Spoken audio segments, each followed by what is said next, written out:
어머니, 저희는 각자 사는 거니까 너무 자주 챙겨주지 않으셔도 돼요. 시댁은 남이에요. 그동안 아들, 며느리에게 쏟은 정성이 이렇게 하찮게 되는 순간이었습니다. 그래도 아들은 가끔씩 서울 아들집에 초대해 주었어요. 그럴 때면 며느리 세영이는 어머니, 시골 냄새가 많이 배어있네요. 집에 들어오실 땐 외투는 좀 벗고 들어오셔야겠어요. 순간 제 발걸음이 얼어붙는 기분이었습니다. 저는 어느 날 우연히 카페에서 대학교 다니면서 도움을 줬던 후배를 만나게 되었습니다. 이 후배는 과연 누구일까요? 궁금한 사연 시작 전에 무료 구독 버튼 눌러주시고 좋아요, 알람 설정도 눌러주시면 재밌는 사연을 빠르게 만나보실 수 있습니다. 댓글로 의견을 남겨주세요.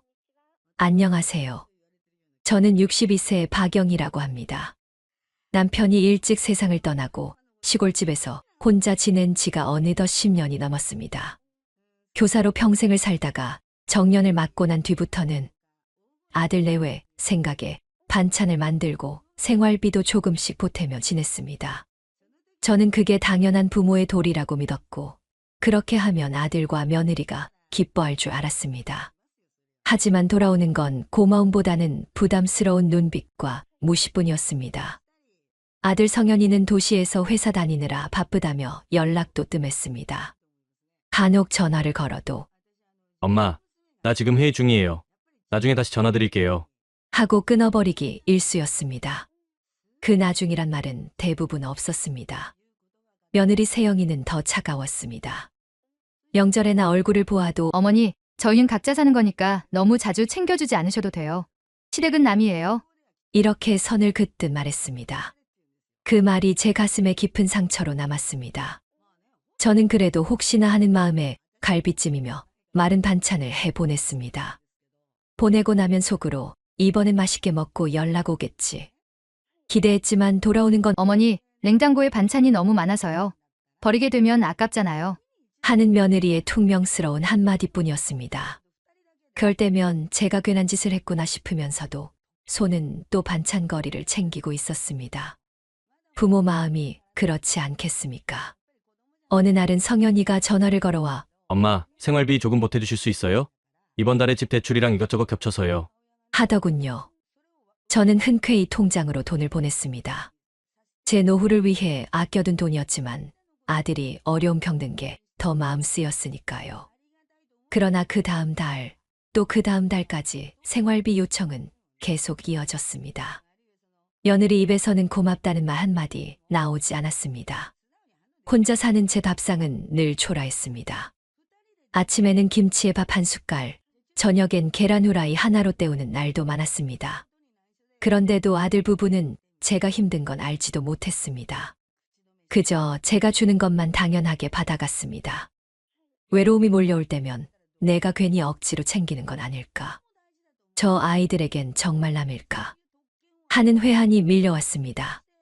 그러던 어느 저녁 근처 마을에 사는 제 여동생의 딸 지은이가 찾아왔습니다. 손에는 따끈한 부침개 접시가 들려 있었습니다. 이모, 저녁 드셨어요? 오늘 제가 부침개 좀 부쳤어요. 같이 드시려고 가져왔어요. 그 말에 제 마음이 뭉클해졌습니다. 저는 얼른 상을 차렸습니다. 김치와 된장국에 지은이가 가져온 부침개까지 놓으니 밥상이 한결 풍성해졌습니다. 우리는 부침개를 나누어 먹으며 이런저런 이야기를 나누었습니다. 이모, 요즘 혼자 계셔서 많이 심심하시죠? 저 자주 올게요. 그래, 내가 와주니 집안에 웃음소리가 나서 참 좋다. 저는 눈시울이 붉어졌습니다. 아들 내외에게선 한 번도 듣지 못한 따뜻한 말과 정을 조카에게서 느낄 줄은 몰랐습니다. 그날 지은이가 돌아간 뒤 텅 빈 집안에 홀로 앉아 있으니 마음이 착잡했습니다. 제게는 아들이 있지만 정작 마음을 기대고 싶은 건 조카였습니다. 아들 부부는 점점 멀어져 갔고 며느리는 노골적으로 저를 남이라 했습니다. 부모로서 당연히 베풀던 정성이 무시로 돌아올 때마다 가슴이 시렸습니다. 하지만 그때는 아직도 저는 그저 참고 견디는 게 맞다고 생각했습니다. 언젠가는 내 마음을 알아주겠지. 그렇게 스스로를 달래며 또 하루를 넘겼습니다. 아들이 가끔 전화를 걸어 엄마, 이번 주말에 집에 오실래요? 저녁 같이 먹어요. 하고 물어볼 때가 있었습니다. 그럴 때마다 저는 속으로 기뻤습니다.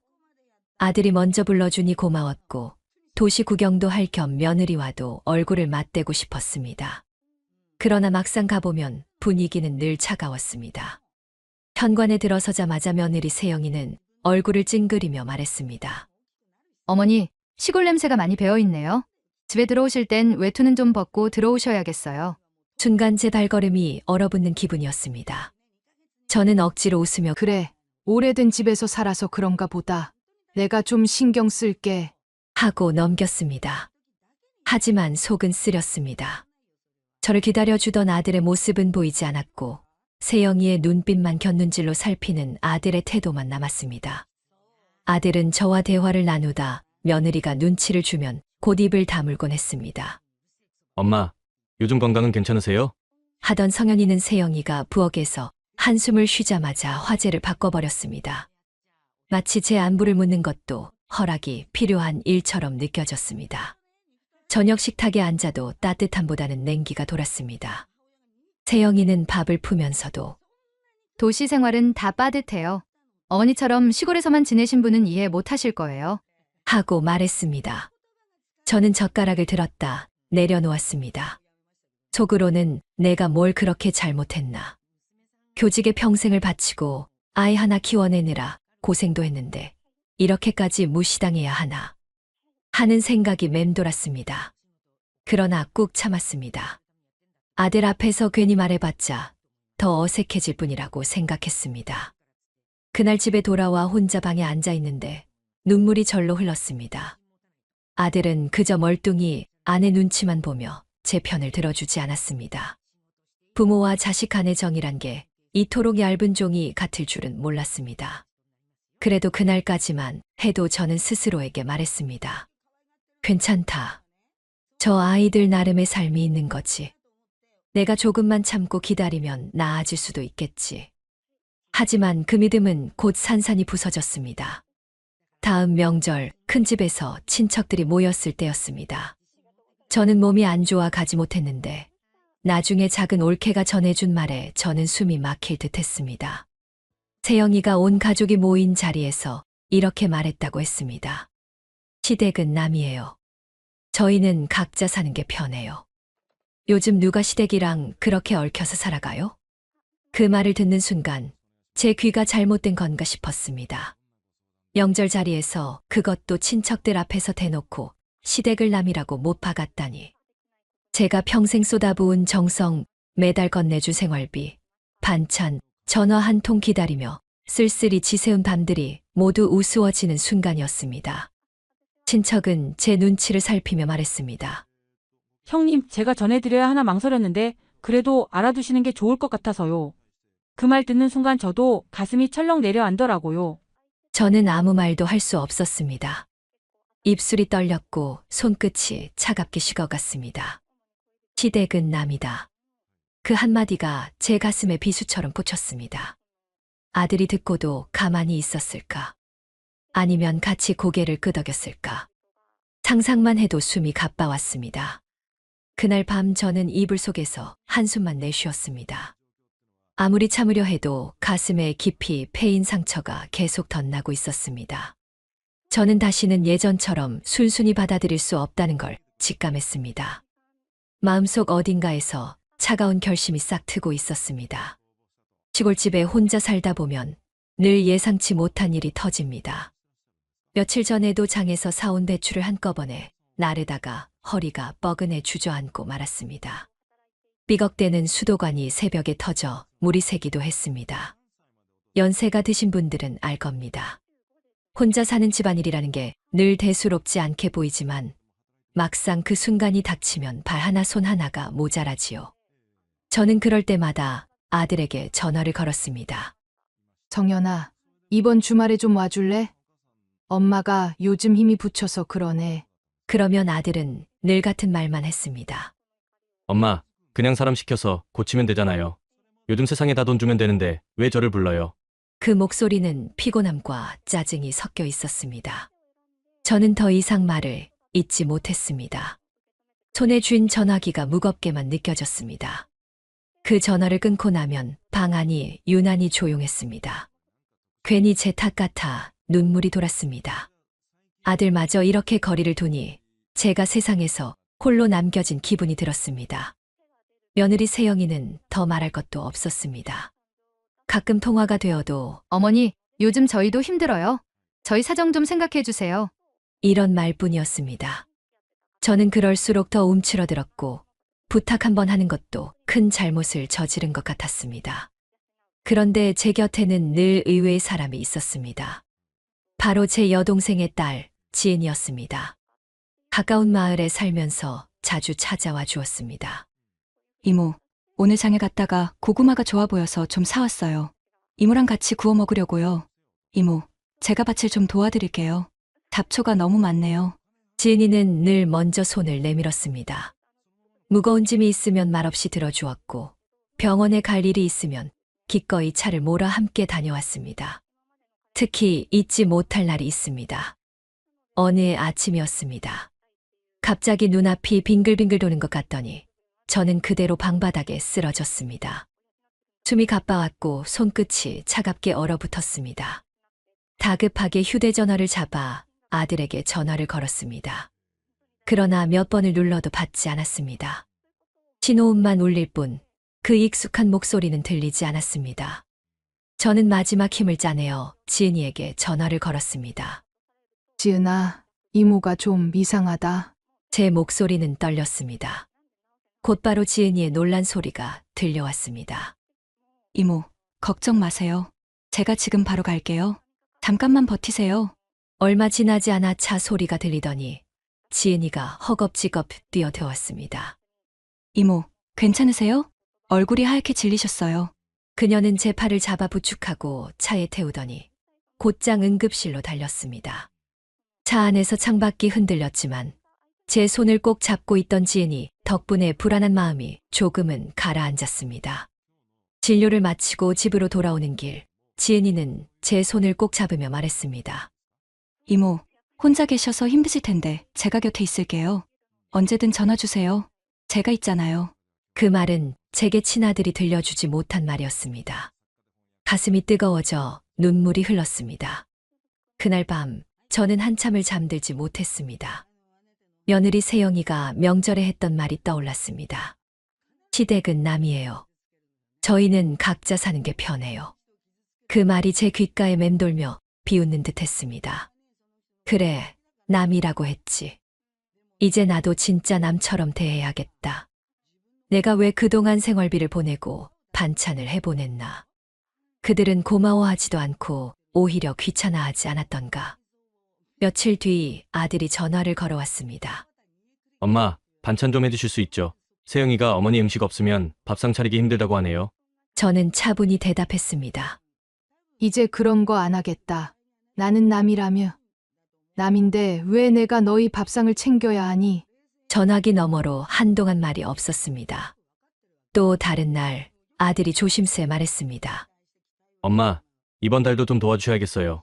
저희가 많이 빠듯해서요. 저는 단호히 잘라 말했습니다. 이제부터는 내가 내 생활 챙기며 살 거다.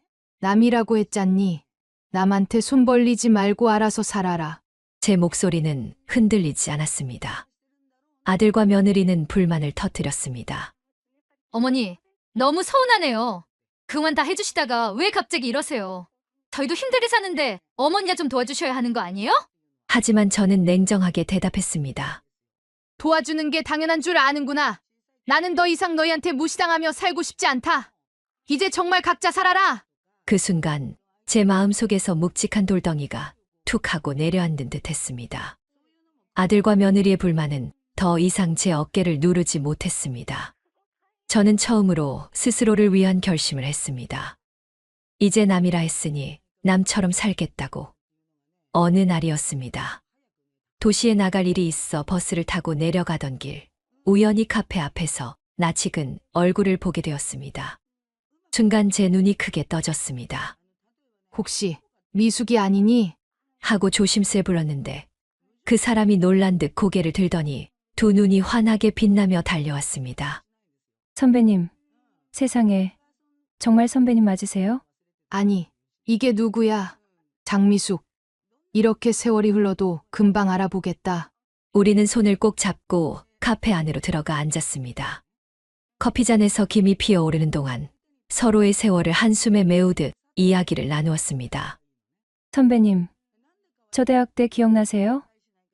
밥값도 제대로 없어서 굶다시피 했던 거요. 그때 선배님이 밥도 사주시고 책도 물려주셔서 얼마나 힘이 됐는지 몰라요. 에이, 그걸 다 기억하니? 너는 그때도 참 열심히 살던 애였어. 내가 뭘 크게 해준 것도 아니지. 짧은 회상 속에 그 시절의 애틋함이 되살아났습니다. 하지만 더 놀라운 건 지금 그녀가 한 대기업의 인사 담당 이사로 있다는 사실이었습니다. 선배님, 우리 회사가 근처에 있어요. 시간 괜찮으시면 잠깐 들르실래요? 제가 직접 안내해 드릴게요. 저는 흔쾌히 고개를 끄덕였습니다. 그렇게 따라간 회사 건물은 유리벽이 번쩍이고 로비에는 바쁘게 오가는 젊은 직원들이 가득했습니다. 후배가 제 곁을 지켜주니 긴장되던 마음이 조금은 풀렸습니다. 그런데 복도를 따라 걷던 순간 낯익은 목소리가 제 귀에 들어왔습니다.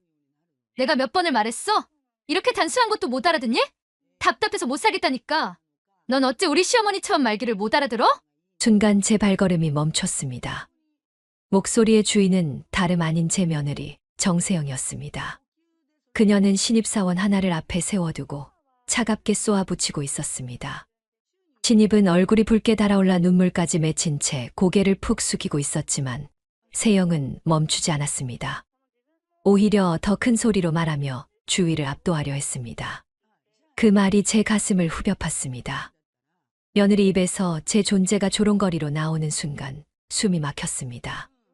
수없이 참아왔던 며느리의 무시가 이제는 회사 복도 한가운데서 나를 끌어다 후배 직원을 모욕하는 말로 변해 있었습니다. 동료 몇 명은 눈치를 보며 서로를 바라봤습니다. 누가 봐도 불편한 상황이었지만 감히 나서지 못했습니다. 분위기는 차갑게 얼어붙었고 세영의 목소리만 메아리처럼 울렸습니다. 저는 차마 앞으로 나서지 못한 채 복도 끝에서 그 장면을 바라보고 있었습니다. 가슴 속에서 차갑고 무거운 돌덩이가 내려앉는 듯 했습니다. 이 며느리가 집에서만 나를 무시한 게 아니었구나. 회사에서도 똑같이 약자를 함부로 대하고 심지어 나를 비교의 도구로 삼아 비웃고 있었구나. 제 옆에 있던 장미숙 후배도 입술을 꽉 깨물며 상황을 지켜보았습니다. 그녀는 이미 며느리의 얼굴과 이름을 알고 있는 듯 눈빛이 차갑게 굳었습니다. 저는 말없이 서 있었지만 속으로는 수천 마디가 뒤엉켜 있었습니다.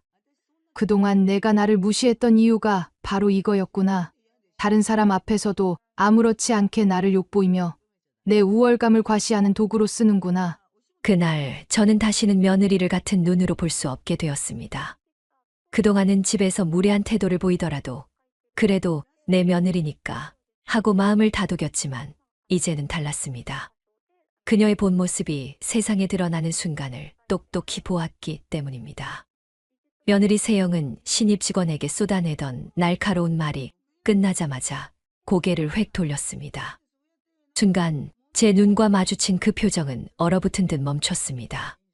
제 존재를 전혀 예상하지 못한 듯 그녀의 얼굴에는 놀람과 당혹, 그리고 감출 수 없는 불쾌함이 차례대로 스쳐 지나갔습니다. 사무실 공기가 순간적으로 싸늘하게 식어버린 듯 고요했습니다. 어머니, 여기서 뭐 하세요? 아니, 회사까지 오시면 어떡해요? 이런데 오시면 정말 창피하잖아요. 순간 제 가슴 속에서 화가 치밀어 올랐습니다. 집에서 저를 무시하던 태도도 모자라 직장 사람들 앞에서도 저를 모욕하려는 그 눈빛. 복도 주변에 서 있던 직원들이 웅성거리며 상황을 지켜보고 있었습니다. 며느리는 손사래를 치며 제게 다가와 목소리를 낮췄습니다. 제발 그냥 돌아가세요. 사람들 보잖아요. 저를 곤란하게 하실 거예요? 그녀는 목소리를 낮추려 애썼지만 억눌린 불만이 묻어나왔습니다. 회사라는 공간, 동료들이 지켜보는 앞에서 저를 창피하다라 표현하는 그 말에 제 가슴은 한순간 철렁 내려앉았습니다. 저는 차갑게 그녀를 바라봤습니다. 순간 뒤쪽에서 의자 끄는 소리가 들리더니 장미숙 이사가 자리에서 일어나 앞으로 걸어 나왔습니다. 그녀의 얼굴은 굳건하고 단호했습니다. 정세영 씨, 당신 지금 무슨 말을 한 거예요? 저분이 당신 시어머니인 건 나도 이제 알았는데 방금 창피하다고 했죠? 세영은 얼굴이 창백해지며 황급히 손사래를 쳤습니다. 아, 아니에요, 이사님. 그런 뜻이 아니라 그냥 갑자기 당황해서. 그러나 장 이사의 눈빛은 흔들림이 없었습니다. 그녀는 제 옆으로 다가와 서더니 또렷한 목소리로 사무실 전체에 들리도록 말했습니다. 이분은 나와 대학 시절부터 함께한 선배님이십니다.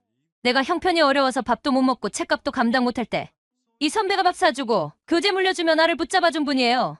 내 인생의 은인 같은 분이 여기 계신데 당신은 그런 시어머니를 두고 창피하다 했습니다. 사무실 안이 쥐 죽은 듯 조용해졌습니다. 주변에 있던 직원들이 키보드를 두드리던 손을 멈추고 숨조차 크게 쉬지 못하는 분위기였습니다. 모두가 두 눈을 크게 뜨고 이 상황을 지켜보고 있었습니다. 세영은 얼굴이 빨개졌다, 창백해졌다를 반복하며 변명했습니다. 이사님, 제가 그런 의도로 말씀드린 게 아닙니다. 그냥 갑자기 시어머니가 여기 계실 줄 몰라서, 순간 놀라서 그런 거예요. 장 이사는 단호하게 고개를 저었습니다. 나는 오늘 처음 알았네요. 당신이 회사에서는 능력 있고 당당한 척하면서 정작 집안에서는 기본적인 예의조차 안 지킨다는 사실을 신입 직원에게 하는 말도 들었습니다. 넌 어째 우리 시어머니처럼 말귀를 못 알아듣냐고 했죠. 그게 대체 무슨 말투입니까? 본인 가족까지 비하하면서까지 남을 무시하는 게 당신이 가진 인품입니까? 그 순간 세영의 입술이 파르르 떨렸습니다. 직원들의 시선이 날카롭게 꽂히는 것을 그녀도 느끼고 있었습니다. 체면과 권위로 쌓아올린 껍데기가 눈앞에서 무너져 내리는 듯한 순간이었을 겁니다. 저는 그 자리에 서서 이 모든 광경을 바라보았습니다. 며느리가 보여온 가식적인 웃음과 도시 생활에선 시골 냄새가 난다던 그 무심한 말들이 머릿속에서 떠올랐습니다. 평소에 느끼던 차가운 시선이 이토록 적나라하게 드러난 자리에서 확인되니 제 마음은 서늘하게 식어갔습니다. 채영 씨, 장 이사의 목소리가 다시 울려 퍼졌습니다. 집안 하나 돌보지 못하면서 사람을 무시하고 기본 예의조차 없는 사람이 큰 프로젝트 맡을 자격이 있습니까? 내가 보기엔 지금처럼 본인이 뿌린 대로 거두는 게 세상 이치입니다. 그 말에 몇몇 직원들이 고개를 끄덕였습니다. 억눌린 공감이 순간적으로 표출된 것입니다. 세영은 그제야 어쩔 줄 몰라 두 손을 비비며 작게 중얼거렸습니다. 정말 죄송합니다. 다시는 그런 일 없을 겁니다. 그 목소리는 회사에서 늘 자신감 넘치게 지시하던 며느리의 모습과는 전혀 달랐습니다. 비굴하고 작아진 목소리, 그것이 지금 그녀의 진짜 민낯이었습니다. 저는 한 발 물러서며 마음속으로 깊은 한숨을 내쉬었습니다. 오랜 시간 며느리를 이해해 보려 애쓰고 참고 반찬을 해 나르고 생활비까지 보태며 가족이니까라며 버텨왔던 제 마음이 이 순간 산산조각 나는 듯 했습니다. 위선과 두 얼굴, 그것이 그녀의 본 모습임을 눈으로 확인했으니까요. 그날 이후 저는 더 이상 예전처럼 흔들리지 않겠다고 다짐했습니다. 집으로 돌아오는 길, 머릿속이 온통 뒤엉켜 있었습니다. 며느리가 신입을 몰아붙이며 저를 끌어다 비웃던 장면, 그리고 고개를 돌려 저를 보았을 때 얼어붙은 얼굴, 장미숙 이사가 그 앞에서 단호하게 꾸짖던 순간까지 생생하게 떠올랐습니다. 차창 밖으로 스쳐 지나가는 불빛들이 마치 비웃듯 흔들려 보였습니다. 현관문을 열자 거실에 불이 환히 켜져 있었습니다. 어느새 왔는지 세영이 소파에 앉아 있더군요. 손을 모아준 채 입술을 꼭 깨물고 있었습니다. 제가 들어서자마자 세영이는 벌떡 일어나 허리를 숙였습니다. 어머니, 죄송해요. 오늘은 제가 진짜 잘못했어요. 순간 흥분해서 그만. 앞으로는 절대 안 그럴게요. 목소리는 떨렸고 두 눈은 저를 제대로 보지 못한 채 바닥만 향했습니다. 저는 신발을 벗고 천천히 거실로 걸어 들어가 앉았습니다. 사과를 듣는데도 마음은 냉랭하기만 했습니다. 지금 와서 미안하다 하면 내가 다 잊어버릴 것 같으니. 제 말이 끝나자 세영이 어깨가 크게 들썩였습니다. 손끝이 파르르 떨리고 있었고 애써 눈물을 참는 듯 눈가가 붉게 달아올랐습니다. 어머니, 이사님께 그렇게 말씀해 주실 수 없으세요? 제가 반성하고 있다고, 잘하겠다고 말씀해 주시면 도움이 될 것 같아서요. 간청하는 목소리였지만 제 속은 차갑게 식어 있었습니다. 그렇게는 못한다. 단호한 말이 나왔습니다. 방 안 공기가 순간 더 무겁게 내려앉았습니다. 세영은 놀란 듯 저를 쳐다보다가 곧 고개를 숙였습니다. 그 순간 제 가슴에 지난 세월이 한꺼번에 밀려왔습니다. 반찬을 해나르며 듣던 퉁명스러운 말투, 시골 냄새가 난다던 무심한 소리, 그리고 오늘 복도에서 신입에게 퍼부으며 저를 끌어다 조롱하던 장면까지. 차곡차곡 쌓인 상처가 이 자리에서 하나로 이어졌습니다. 너 회사에서도 내 흉 보고 아주 대단하더라. 신입을 잡아세우면서 날 끌어다 비교했지. 약자라고 함부로 대해도 된다고 생각했니? 내가 한 말, 지금 내가 돌려받고 있는 거다. 세영은 그제야 눈물을 참지 못하고 뚝뚝 흘렸습니다. 손으로 연신 눈가를 훔치며 더듬더듬 말을 이어갔습니다. 정말 죄송해요. 제가 너무 어리석었어요. 다시는 그런 말, 그런 행동 안 할게요. 제발, 이번만은 도와주세요. 그때 현관문이 덜컥 열리며 성현이 들어왔습니다. 얼굴은 잔뜩 지쳐 있었고 손에는 서류 가방이 들려 있었습니다. 상황을 눈치챈 그는 급히 가방을 내려놓고 다가왔습니다. 엄마, 미안해요. 태영이한테 다 들었어요. 제가 제대로 살피지 못했어요. 태영아, 어서 사과드려. 세영은 눈물범벅 얼굴로 다시 고개를 숙였습니다. 어머니, 죄송해요. 잘못했어요. 앞으로는 절대 안 그러겠습니다. 하지만 저는 쉽게 고개를 끄덕일 수 없었습니다.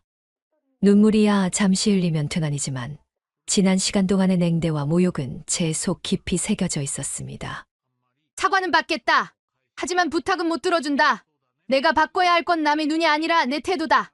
성현이 다급하게 제 앞에 다가왔습니다.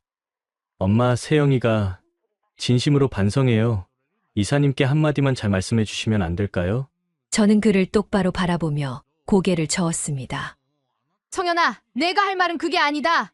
내가 밭에서 무거운 짐을 들지 못해 전화했을 때 넌 뭐라 했니?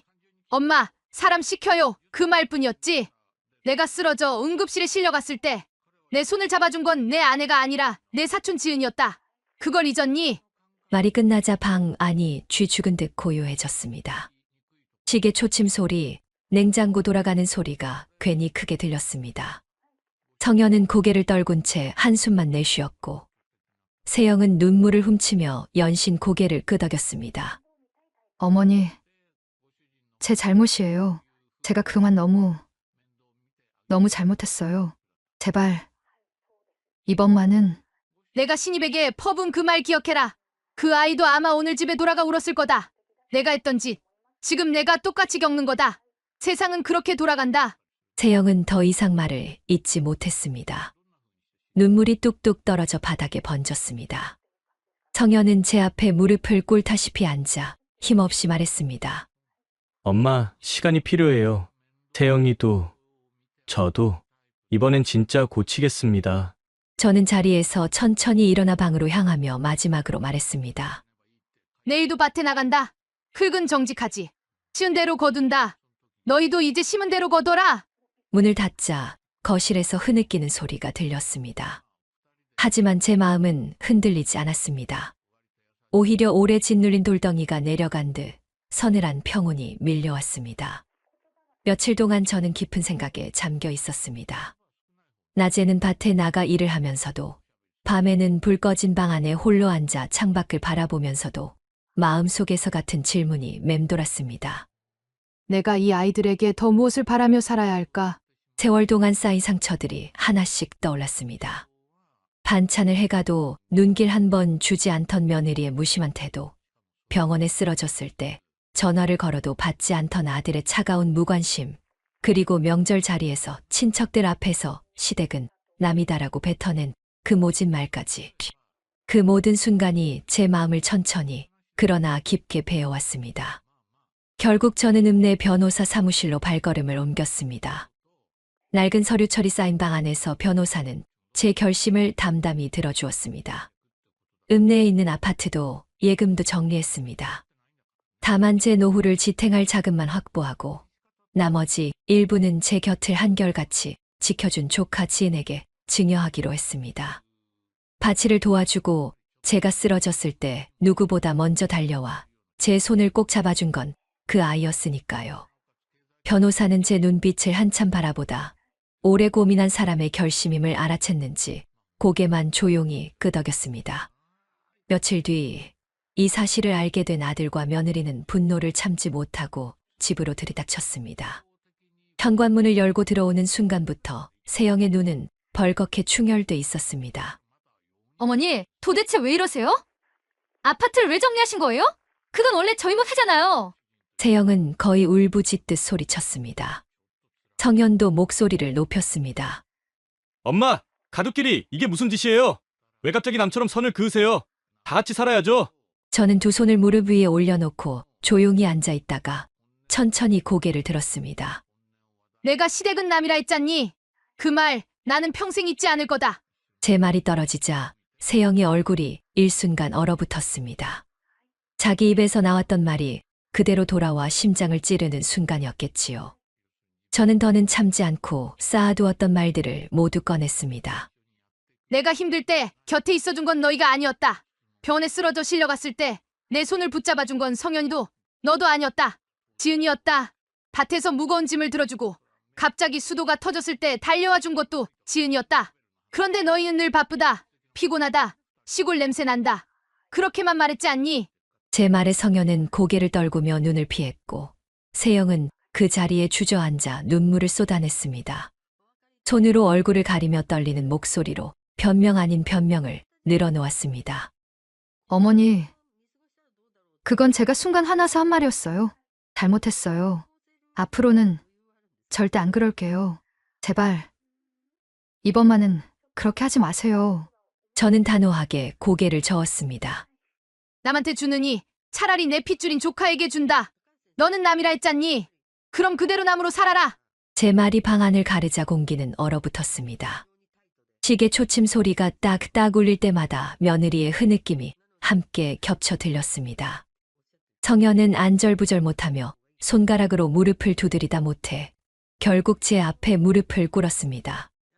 엄마, 제가 잘못했어요. 세영이도 많이 반성했어요. 제발 마음을 바꿔주세요. 이번만은. 저는 차갑게 고개를 저으며 말을 이어갔습니다. 너희가 내게 바란 건 사랑이 아니라 돈이었다.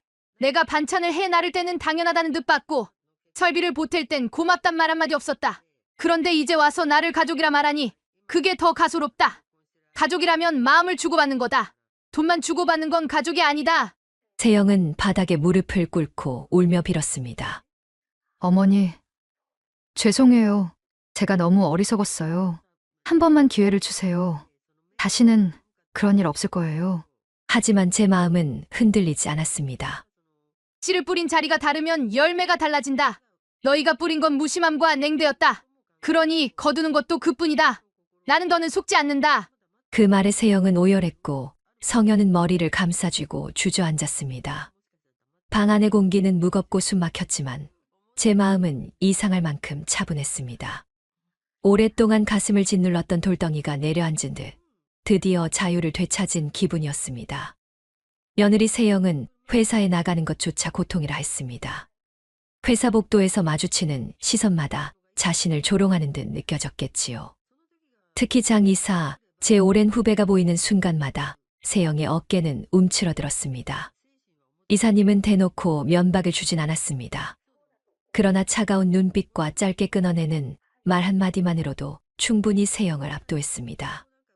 이번 프로젝트 세영 씨 말고 다른 팀에서 맡기로 했습니다.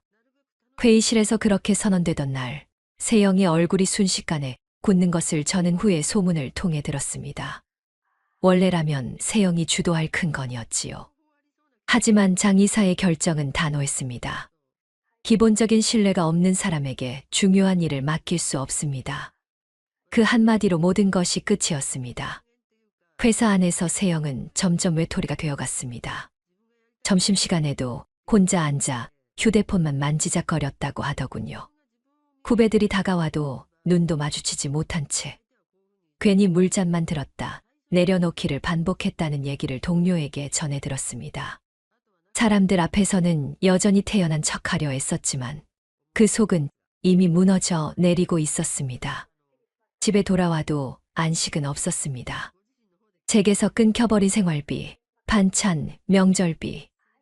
그 공백은 생각보다 훨씬 크게 다가왔을 겁니다. 성현이의 월급만으로는 대출과 생활비를 감당하기 벅찼을 테지요.